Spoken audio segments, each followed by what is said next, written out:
ప్రభుత్వ ఆసుపత్రిని సందర్శించిన ఎమ్మెల్యే అభ్యర్థి పార్థసారథి. కర్నూలు జిల్లా ఆదోని నియోజకవర్గంలో ప్రభుత్వ ఆసుపత్రిని సందర్శించిన బీజేపీ ఎమ్మెల్యే అభ్యర్థి డాక్టర్ పార్థసారథి బుధవారం మధ్యాహ్నం ఆసుపత్రిలో రోగులకు ఎలా ఉంది అని అడిగి తెలుసుకున్నారు. ఆదోనిలో మార్పు ఖచ్చితంగా వస్తుంది అని ఆయన అన్నారు. ప్రతి ఒక్కరికి సేవ చేస్తానని హామీ ఇచ్చారు.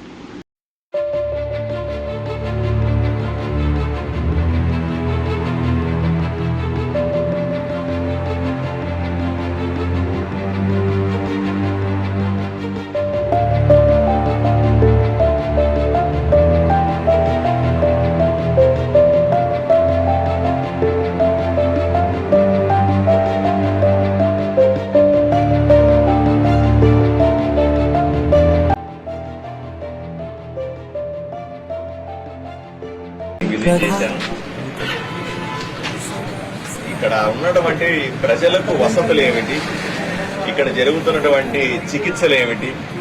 ఎందుకంటే ఎంతో మంది పేదలు ఈ చుట్టుపక్కల సుమారుగా 100 కిలోమీటర్ల పరిధిలో ఉన్నటువంటి పేద ప్రజలందరూ కూడా ఈ హాస్పిటల్ మీద డిపెండ్ అయ్యారు.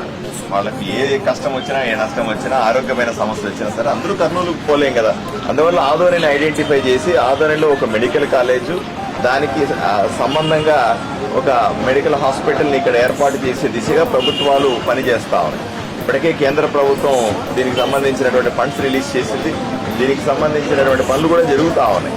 ఈ పనులు ఎలా జరుగుతూ ఉన్నాయి, దీనికి సంబంధించినటువంటి ప్రజలకు అందుతున్న వసతులు ఏమిటి అని తెలుసుకోవడానికి నేను ఈరోజు వచ్చాను.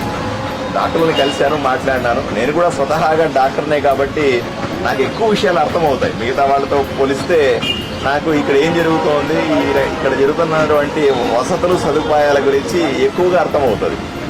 తప్పనిసరిగా అర్థం చేసుకున్నాను. కౌంటింగ్ ఒక 4 రోజుల్లో ఉంది. అయిపోయిన తర్వాత వాళ్ళతో కూర్చొని నేను సలహాలు సూచనలు తీసుకొని వీళ్లకు నిధుల సమస్య ఉన్నా లేదా ఇంకేదైనా సమస్యలు ఉన్నా లేదా ప్రభుత్వం దగ్గర నుంచి రాష్ట్ర కేంద్ర ప్రభుత్వాల దగ్గర నుంచి ఏ సమస్యలు ఉన్నా సరే తప్పనిసరిగా నా సహకారం ఉంటుంది అని చెప్పాను. అక్కడ సూపరింటెండెంట్కి డాక్టర్లు కూడా చెప్పాను.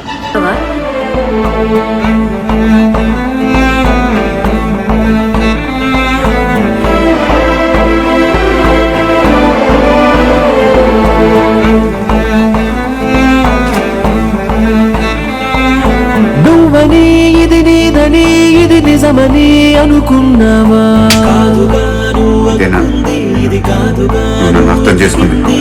ఏదని బదులేదని ఒక ప్రశ్నలా నిలుచున్నావా? కాలమే వెను తిరగనిది ఇవ్వదు నువ్వు అడిగినది. ఏ వేలో పట్టుకొని నేర్చేదే నడకంటే ఒంటరిగా నేర్చాడా ఎవడైనా? సాయం అందుకొని సాగేదే బ్రతుకంటే ఒంటరిగా బ్రతికాడా ఎవడైనా?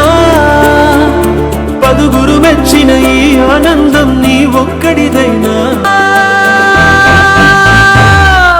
నువ్వని ఇది నీదని ఇది నిజమని అనుకున్నావా?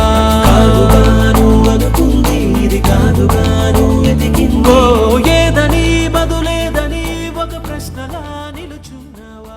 తప్పనిసరిగా దీన్ని ఒక బాధ్యతగా తీసుకొని ఆదోనిలో ఉన్నటువంటి హాస్పిటల్ని ఒక మోడల్ హాస్పిటల్గా తీర్చిదిద్దాలనే నా ఆశయం ఏదైతే ఉందో.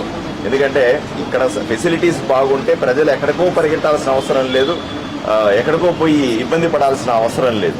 ఎందుకంటే స్పెషలిస్టులు ఉన్నారు ఇక్కడ. నేను కూడా చూశాను, కొంతమంది మంచి స్పెషలిస్టులు ఉన్నారు.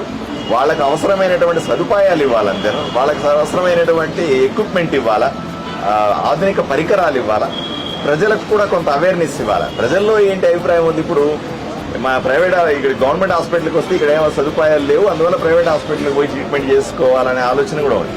అది పోగొట్టాలి. నేను ప్రజాప్రతినిధిగా ఎన్నికైన వెంటనే నేను అనుకుంటున్న మనసులో ప్రైవేట్ హాస్పిటల్కి ధీటుగా గవర్నమెంట్ హాస్పిటల్ డెవలప్ చేస్తే అందరూ గవర్నమెంట్ హాస్పిటల్ వైపున చూడాలి. ఎందుకంటే 100 కోట్ల రూపాయలు ఈ హాస్పిటల్స్ కోసం రాష్ట్ర కేంద్ర ప్రభుత్వాలు ఖర్చు పెడతా ఉంటాయి. వీటిలన్నింటినీ కూడా సద్వినియోగం చేసి ఎవరో ఒకరు బాధ్యత తీసుకుని అవన్నీ సరిగ్గా జరుగుతున్నాయా లేదా చూడగలిగితే ప్రజలకు బ్రహ్మాండమైన సదుపాయాలు వస్తాయని నేను నమ్ముతా ఉన్నాను.